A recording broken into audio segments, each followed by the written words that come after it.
రాజా రఘువంశీరాయ్ హత్య కేసు అప్పట్లో సంచలనం.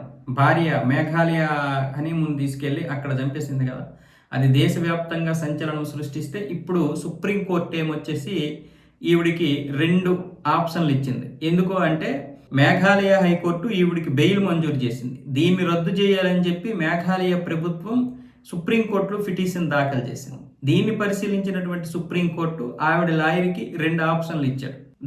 దిసభ్య ధర్మాసనం 2 ఆప్షన్లు ఇచ్చారు. ఒకటేమొచ్చేసి బెయిల్ రద్దు చేసి పూర్తి స్థాయి విచారణ జరిపి కోర్టే తీర్పు ఇవ్వడం.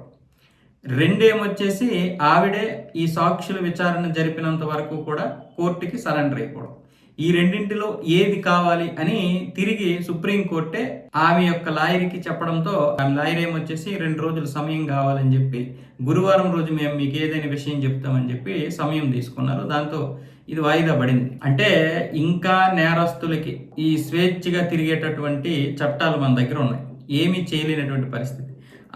ఆవిడే నేనే చంపేశానని స్వతహాగా వచ్చి లొంగిపోయినా కూడా ఇంకా పూర్తి స్థాయి సాక్ష్యాధారాలు సబ్మిట్ చేసినంత వరకు కూడా ఆవిడికి ఎటువంటి శిక్ష కూడా వేయడానికి లేదు మన చట్టాల ప్రకారం. ఇది మన దేశంలో ఉన్నటువంటి చట్టాల పరిస్థితి. దీన్ని ఆసరాగా చేసుకొని అనేక మంది ఇష్టం వచ్చినట్లుగా ఇక్కడ తిరుగుతూ ఉన్నారు స్వేచ్ఛగా, నేరాల మీద నేరాలు చేసుకొని.